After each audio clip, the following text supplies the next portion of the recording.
لقد كان لكم في رسول الله أسوة حسنة لمن كان يرجو الله واليوم الآخر وذكر الله كثيرا. Assalamualaikum warahmatullahi wabarakatuh. Innal hamdalillah nahmaduhu wa nasta'inuhu wa nastaghfiruh wa na'udzu billahi min shururi anfusina wa sayyiati a'malina. May yahdihillahu fahuwal muhtadi wa may yudlil falan tajida lahu waliyyan mursyida. Asyhadu an la ilaha illallah wahdahu la syarika lah wa asyhadu anna Muhammadan 'abduhu wa rasuluhu alladzi la nabiyya ba'dah. وقال الله سبحانه وتعالى يا أيها الذين آمنوا اتقوا الله حق تقاته ولا تموتن إلا وأنتم مسلمون. وقال عز من قال يا أيها الذين آمنوا اتقوا الله وقولوا قولا سديدا يصلح لكم أعمالكم ويغفر لكم ذنوبكم ومن يطع الله ورسوله فقد فاز فوزا عظيما. يا أيها الناس اتقوا ربكم الذي خلقكم من نفس واحدة وخلق منها زوجها وبث منهما رجالا كثيرا ونساء واتقوا الله الذي تساءلون به والأرحام إن الله كان عليكم رقيبا.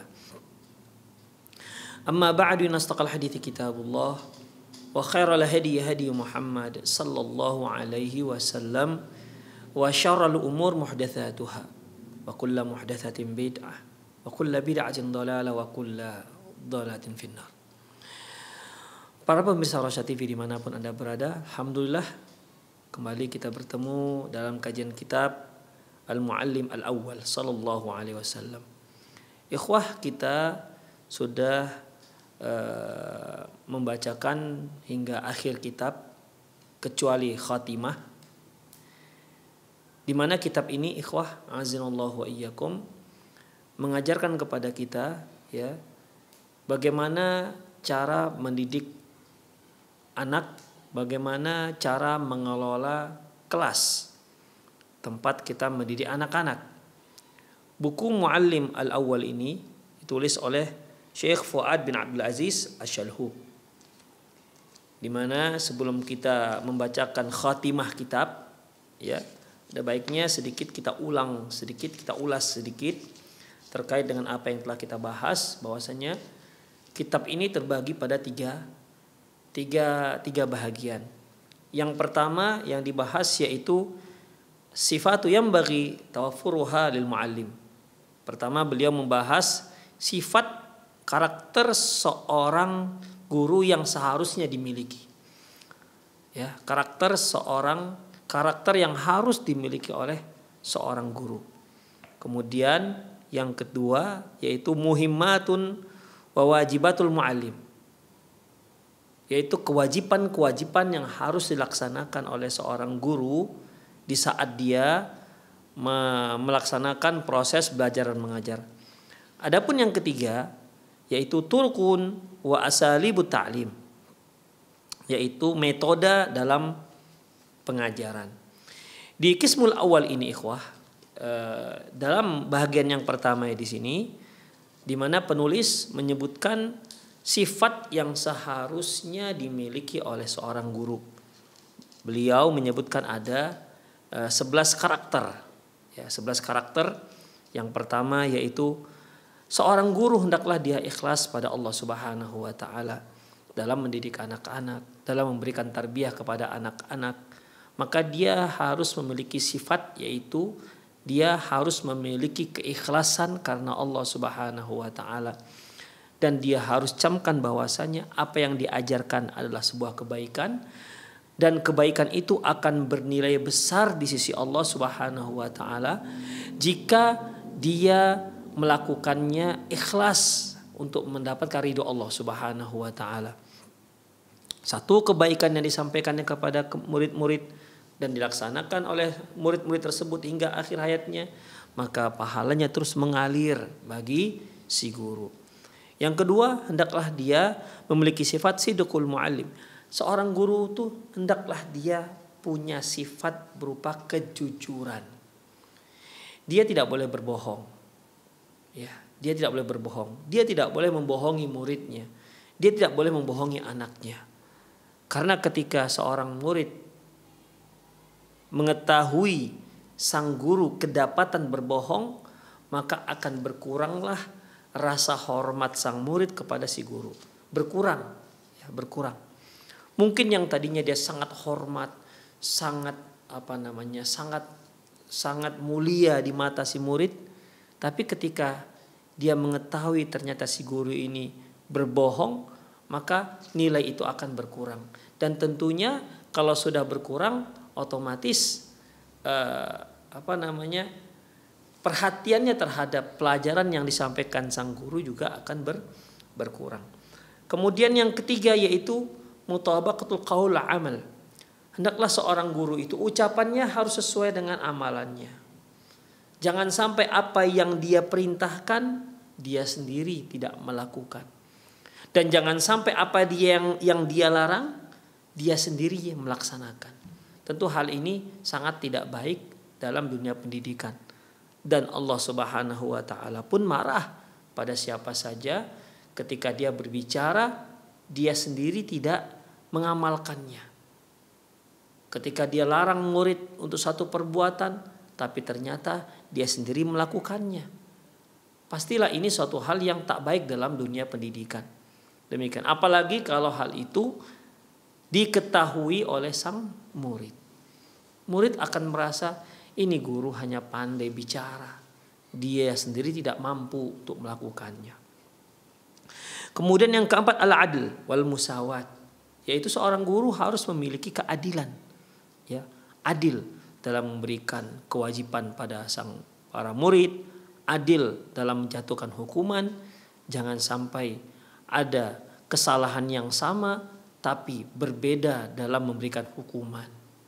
Karena hal itu ikhwah, ya, akan menyinggung perasaan murid yang merasa hukuman yang diberikan kepada dirinya itu jauh lebih berat dibandingkan diberikan kepada murid-murid yang lain.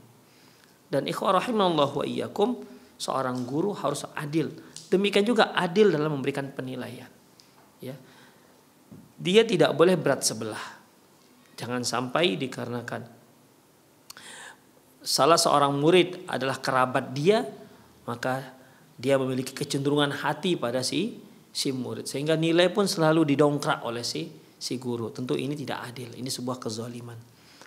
Demikian juga ikhwah yang kelima yaitu at-tahalli bil akhlaqil fadilah wal hamidah. Hendaklah seorang guru itu memiliki akhlak yang bagus, yang sopan, yang santun. Demikian ikhwah, ya, menghormati yang lebih tua, menyayangi yang lebih muda. Demikian, bicara dengan sesama dengan pembicaraan yang baik, tidak mencela, mencerca. Demikian ikhwah.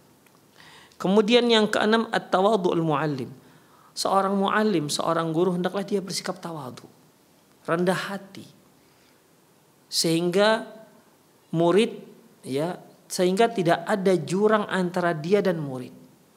Guru yang seperti ini, yang rendah hati, pasti sangat mudah didekati oleh murid. Murid pun akan mudah untuk bertanya. Karena apabila seorang guru dia menjaga kewibawaannya, tapi saking wibawanya murid itu segan, tak berani untuk bertanya satu permasalahan yang dia tidak fahami. Gak berani dia, kenapa? Gurunya terlalu wibawa, ya, terlalu wibawa, menjaga posisi dibandingkan terhadap si murid-murid. Akhirnya murid antara takut, segan, hormat, pengaruhnya akhirnya murid tidak berani untuk bertanya. Seharusnya seorang guru bisa menjadi tempat curahan hati sang murid. Seharusnya dia bisa menjadi tempat berdiskusi bagi para murid yang mungkin perlu mendiskusikan baik permasalahan pelajaran mereka maupun permasalahan pergaulan mereka. Hendaklah seorang guru tempat curahan hati mereka. Dengan demikian seorang guru mengerti bagaimana kondisi murid-muridnya. Demikian ikhwah. Dan itu tidak bisa dilakukan kecuali dengan tawadhu. Seorang guru harus punya sikap tawadhu, yaitu rendah hati. Yang ketujuh yaitu syaja'ah. Syaja'atul muallim. Seorang guru hendaklah berani. Ya. Dia harus berani menyatakan yang benar. Tapi tentunya ikhwah, berani menyatakan yang benar ini bukan berarti harus nekat. Ya. Berani menyatakan yang benar ini harus punya perhitungan. Ya, dia tetap memakai landasan kebijaksanaan dengan kelembutan, tapi tetap di atas kebenaran. Demikian ikhwah. Dia harus berani menyampaikan kepada sang murid. Demikian juga dia harus berani menyatakan dirinya yang salah. Jika memang dia salah, ya.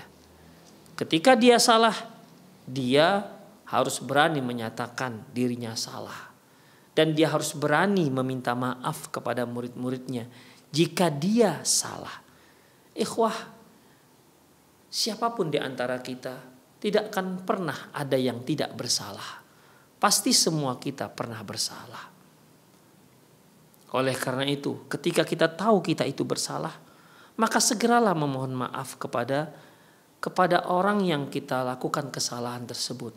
Kalau kita seorang guru pernah salah dalam menilai, memberikan penilaian, kita seorang guru salah dalam memberikan hukuman, maka segera kita mohon maaf, minta maaf kepada murid-murid kita. Tidak ada salahnya seorang guru minta maaf. Itu juga salah satu daripada nilai keberanian seorang guru. Demikian ikhwah. Kemudian yang ketujuh, seorang guru hendaklah mazahal muallim ma'atalamidhi. Seorang guru ya sekali-sekali hendaklah dia bercanda dengan murid-muridnya atau bermain dengan murid-muridnya.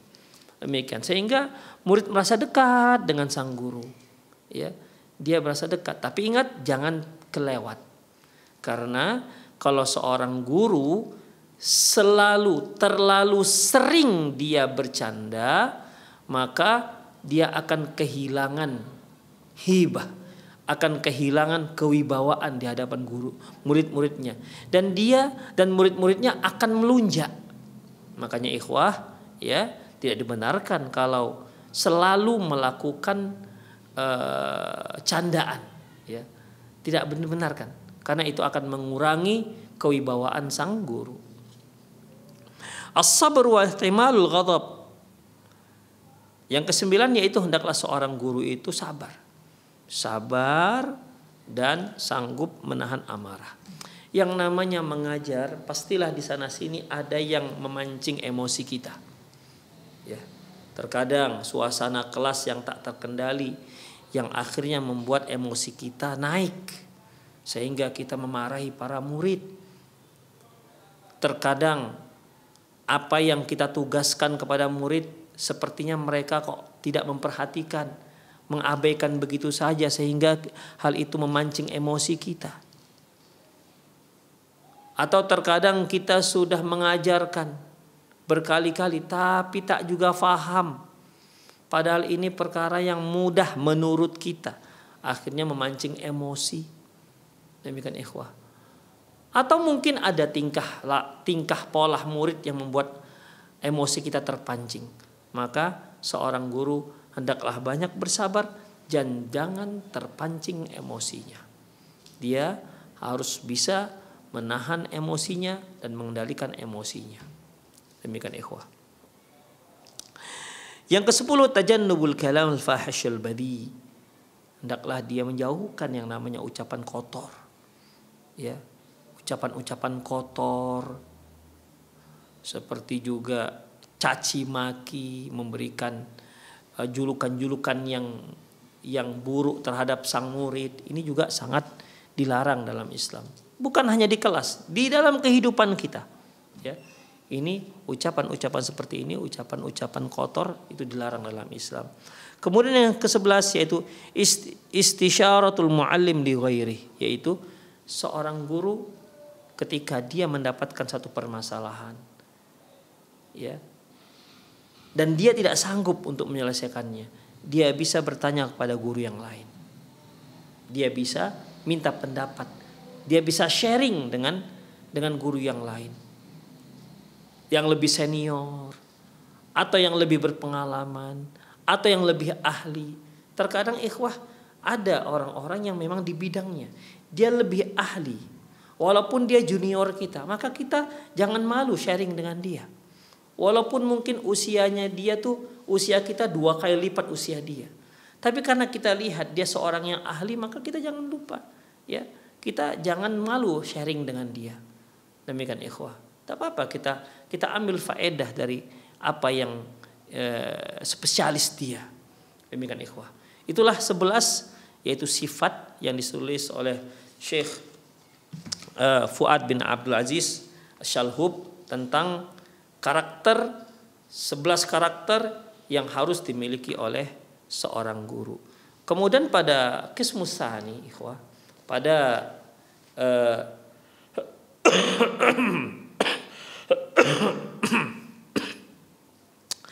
pada bahagian kedua, penulis menyebutkan muhimmat wa wajibatul muallim, yaitu hal-hal penting ataupun kewajiban-kewajiban yang harus dilaksanakan oleh seorang guru. Apa itu saja ikhwah? Pertama, hendaklah gharsul aqidah sahihah wa taqwiyatul iman khilal ta'lim. Hendaklah seorang guru itu dia menanamkan akidah yang kokoh pada diri seorang murid. Bukan harus dia bicara akidah di saat dia ketika dia menjelaskan masalah pelajaran akidah, enggak. Dalam pelajaran apa saja. Ketika dia belajar ilmu alam misalnya, ya, ilmu alam, dia bisa gunakan itu ikhwah. Dia bisa gunakan ilmu tersebut dan diselingi diantaranya dengan menanamkan akidah kepada para murid. Misalnya ketika dia bicara masalah pohon misalnya, ya, dia bisa tanamkan akidah yang kokoh pada murid-muridnya. Pohon yang begitu banyak jenis-jenisnya, ya, akarnya ke bumi, yang pohonnya menjulang ke langit, tapi bisa berbeda-beda buahnya dan hasilnya. Ada yang proses fotosintesisnya, hasil masakan di daun tersebut, ada yang disimpan di batang seperti tebu misalnya, ada yang disimpan dalam akar maka jadi seperti ubi misalnya, ada yang disimpan di buah, maka muncullah berbagai macam jenis buah dengan berbagai macam jenis cita rasa. Ini semua siapa yang melakukan? Itu semua adalah Allah Subhanahu wa taala. Demikian ikhwah, kita tanamkan hal ini kepada murid-murid kita bahwasanya apapun pelajarannya kita bisa menanamkan akidah yang kokoh kepada murid-murid. Yang kedua ikhwah, yaitu hendaklah seorang guru itu banyak memberikan nasihat-nasihat, pengarahan-pengarahan kepada murid-muridnya, ya, dan dia harus terus sabar dalam memberikan nasihat-nasihat tersebut. Kemudian arifku bil muta'allim wa ta'limihi bil usulil hasan. Kemudian seorang guru hendaklah ketika mengajarkan pelajarannya dia ajarkan dengan lembut. Lembut di sini bukan berarti suaranya harus pelan, enggak. Ya, dia ajarkan dengan lemah lembut. Demikian, karena dia sedang berdakwah. Ya. Dia sekarang sedang berdakwah. Ketika dia mengajarkan misalnya mengajarkan ilmu bumi misalnya, ya, geografi misalnya, dia bisa ajarkan dengan lemah lembut, tidak harus dia bentak-bentak itu murid, nggak usah. Demikian, ya, harus dengan tunjukkan sopan santun, lemah lembut kita kepada murid-murid. Kemudian ikhwah azinallahu wa iyyakum. Kemudian yang keempat, ya,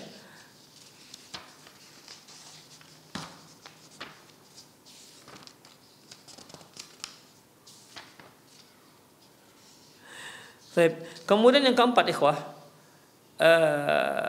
ada mutasrih bil asma'i athna at-taubih. Ketika ketika kita sedang menegur satu perbuatan yang dilakukan oleh salah seorang murid, maka kita jangan sebutkan nama sang murid yang telah melanggar hal itu. Ya, jangan. Karena yang terpenting adalah bahwasanya perbuatan seperti ini perbuatan yang tidak dibenarkan. Seperti misalnya murid bolos, ya, manjat pagar misalnya, ya, atau dia ke kantin ambil makanan tapi nggak bayar, sehingga ibu kantin atau bapak kantin ngelapor kepada wali kelas misalnya. Ini kan perbuatan-perbuatan yang tidak dibenarkan. Demikian, ya, perbuatan-perbuatan yang tidak dibenarkan. Atau mereka yang orang tuanya sudah memberikan nitip SPP tapi tidak dibayarkan ke sekolah misalnya. Maka yang perbuatan-perbuatan seperti ini itu harus diingatkan kepada para murid-murid. Jangan sampai ada yang bisa yang melakukannya. Adapun yang telah melanggar hal itu, adapun yang telah melakukan hal itu, perbuatan yang tidak terpuji itu, ya, maka jangan sebutkan orangnya. Atau kita dengar bahwasanya murid kita tawuran dengan sekolah lain misalnya. Ini kan satu hal yang sangat tidak terpuji, ikhwah. Maka kita ingatkan murid-murid kita. Ya jangan disebutkan namanya si fulan, jangan.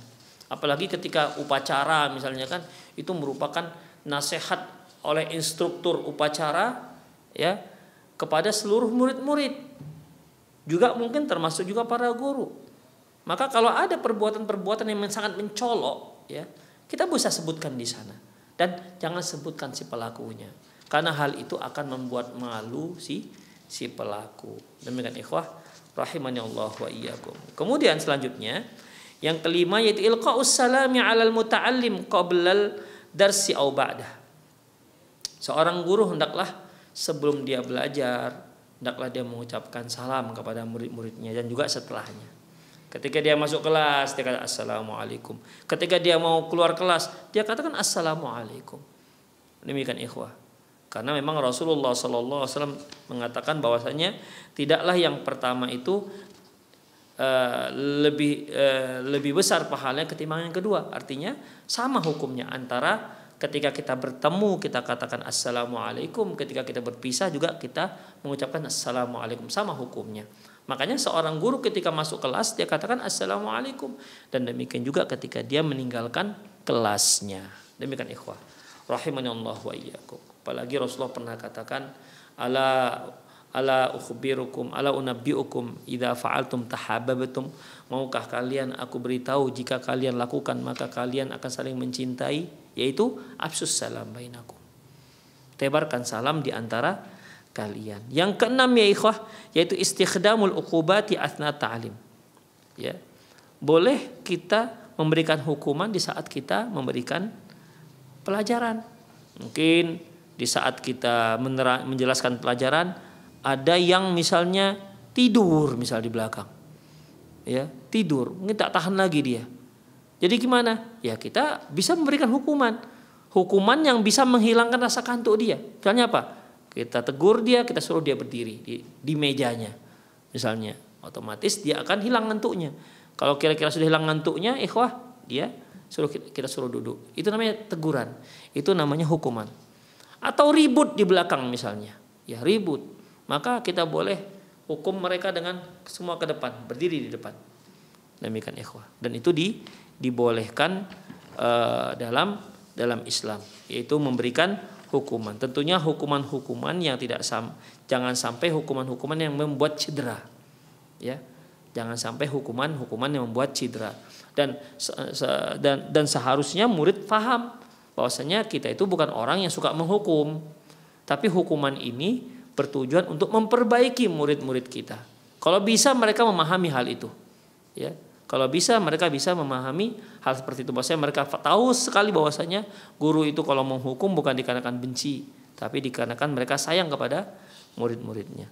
Ketujuh yaitu takdimul mukafatil lil muta'allim, yaitu memberikan reward ikhwah, ya, memberikan reward, di mana apabila seorang murid apabila seorang murid itu melakukan kesalahan, kita bisa memberikan punishment. Kita bisa memberikan hukuman. Demikian. Tapi sebaliknya ketika mereka melakukan kebaikan, kita harus adil dong, kita harus puji dia. Kita harus beri reward dia. Demikian. Ya, kita harus puji dia. Ketika seorang murid misalnya tidak membuat PR-nya, ya kita bisa beri dia hukuman. Tapi ketika dia membuat PR-nya, ya kita kasih dia penilaian yang bagus. Demikian ikhwah. Jadi punishment dan reward ini sangat penting dalam dunia pendidikan. Apalagi dia kita beri iming-iming yang juara satu kelas, yang juara satu dalam kelas, kita akan berikan apa begitu, hadiah berupa materi apa begitu yang membuat dia semakin semangat untuk mendapatkan ranking yang pertama. Demikian ikhwah rahimani Allah. Itu satu hal, beberapa perkara yang memang wajib dilakukan oleh seorang guru. Kemudian ikhwah rahimani Allah wa iyyakum. Selanjutnya qismus tsalits, yaitu bagian yang ketiga, yaitu metode. Turukun wa asalibut ta'lim. Metode dalam pengajaran. Dalam buku ini ada disebutkan 20 metode pengajaran yang semuanya diambil dari hadis-hadis Rasulullah sallallahu alaihi wasallam. Semuanya diambil dari metode Rasulullah sallallahu alaihi wasallam. Yang pertama yaitu ikhwah, tahayyatu al-muta'allim liistiqbalil ilm. Hendaklah guru harus menyiapkan sang murid bahwasanya mereka sudah siap untuk belajar. Ya, mereka sudah siap untuk belajar. Ya, mungkin guru punya cara tersendiri untuk menyiapkan muridnya supaya mereka siap dalam menerima ilmu, ya, supaya mereka bisa siap dalam menerima ilmu. Demikian ikhwah rahimanallahu wa iyyakum. Kemudian yang kedua yaitu ittisalus sam'i wal basari bainal muallim wal muta'allim, yaitu hendaklah antara guru dan murid mereka punya kontak mata dan kontak pendengaran. Demikian ikhwah, hendaklah mereka punya kontak mata dan kontak pendengaran. Seperti misalnya seorang guru memperhatikan murid, ketika dia menjelaskan pelajarannya, dia melihat sang murid. Jangan dia pejam mata, dia ajar dia pejam mata, jangan ikhwah. Ya. Atau dia mengajarkan tapi matanya ke atas saja, atau matanya ke bawah, atau dia ke buku aja. Dia nggak perhatikan bagaimana kondisi muridnya. Enggak. Ya, enggak seperti itu. Jadi gimana? Kita lihat wajah murid-murid kita semua.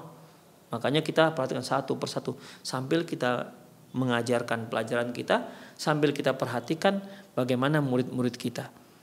Ya, dari situlah kita bisa dari mimik wajah kita bisa memahami murid-murid kita ini, anak-anak kita ini faham atau tidak.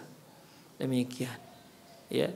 Mereka sedang bersemangat atau tidak menerima pelajaran kita. Demikian. Tapi kalau kita tidak lihat mereka, itu bagaimana ikhwah? Ada yang ngantuk mungkin kita tidak tahu, ya. Ada yang semangat, ada yang ngobrol mungkin tapi nggak sampai suaranya ke depan. Makanya sangat penting yang namanya kontak mata dan kontak pendengaran antara murid dan guru. Demikian ikhwah rahimani Allah wa iyyakum. Dan banyak sekali hadis-hadisnya dalam masalah ini.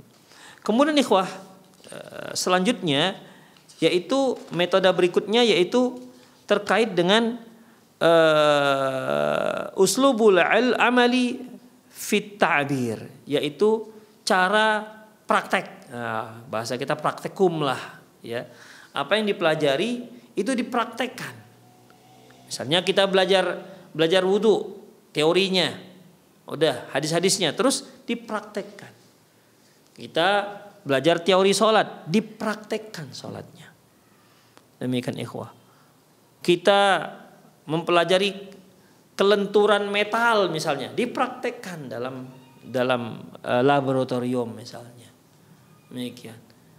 Kita katakan pada murid kita bahwasanya minyak dengan air tidak bisa bersatu. Kita praktekkan dalam laboratorium. Demikian ikhwah rahimanallah wa iyyakum. Ya.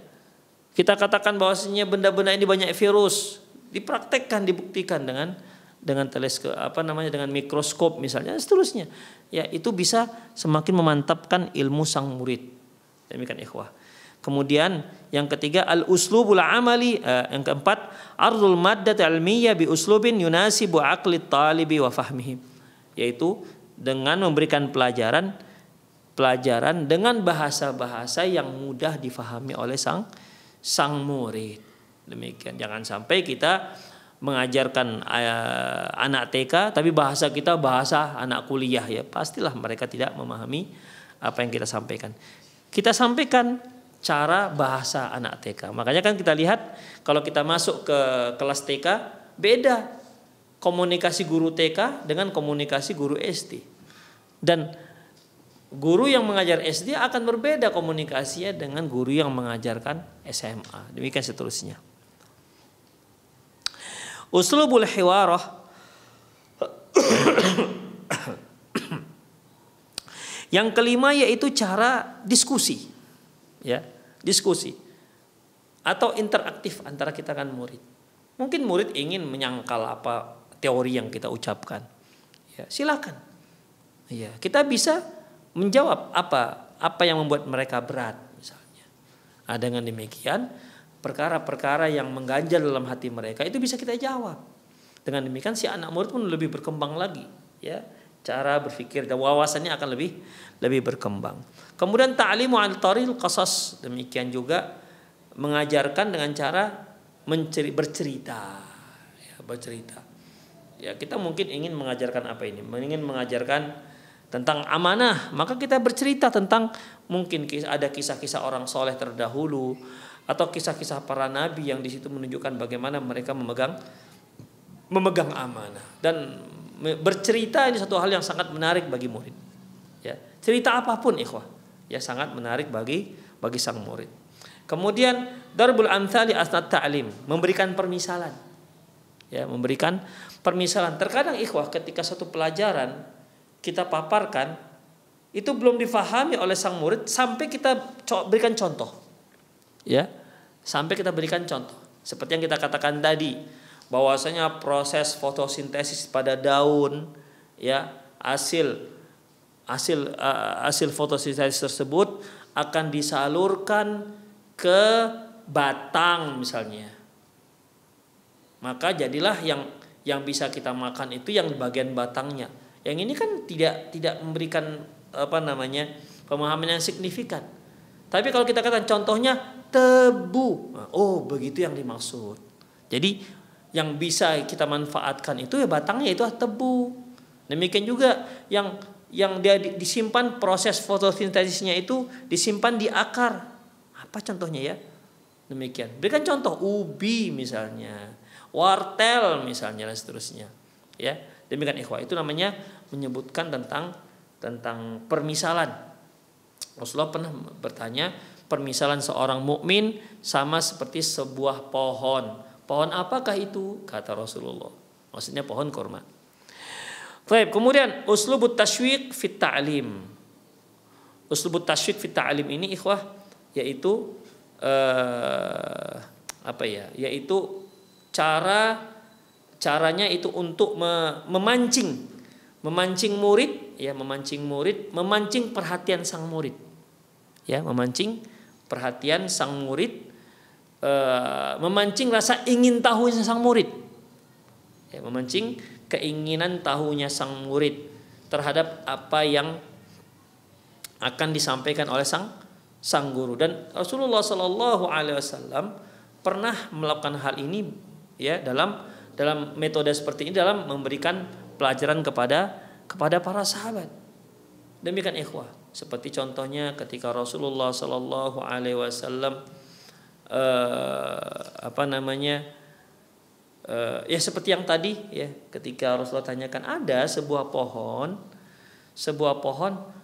itu persis seperti seorang mukmin. Ya, para sahabat tentu apa ya. Nah, demikian ikhwah. Itu namanya memancing mereka untuk mengetahui. ya. Atau Rasulullah Shallallahu Alaihi Wasallam ketika berboncengan dengan Mu'adz bin Jabal, ya Mu'adz, kata Rasulullah, labbaika wa sa'daika ya Rasulullah. Sampai 3 kali Rasulullah Shallallahu Alaihi Wasallam memanggilnya. Ada apa ini? Nah, itu namanya membuat Mu'adz bin Jabal semakin penasaran. Rasulullah itu mau mengucapkan apa? Apa sih yang mau akan disampaikan Rasulullah Shallallahu Alaihi Wasallam hingga beliau memanggil Mu'adz bin Jabal 3 kali. Nah, demikian ikhwah, azanallahu wa iyyakum. Itu namanya at-tashwiq, ya. At-tashwiq fi ta'lim, menimbulkan rasa penasaran, menimbulkan rasa keinginan tahuan pada diri sang murid, sehingga mereka ketika diberikan info, ketika diberikan apa jawabannya, itu membuat ilmu yang masuk itu benar-benar mantap, tajam masuknya. Demikian ikhwah rahimani Allah wa iyyakum.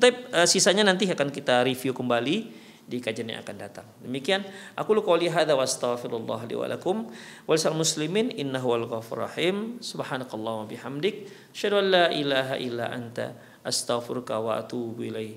Wa sallallahu ala nabiyyina Muhammad wa ala alihi wa ashabihi ajma'in.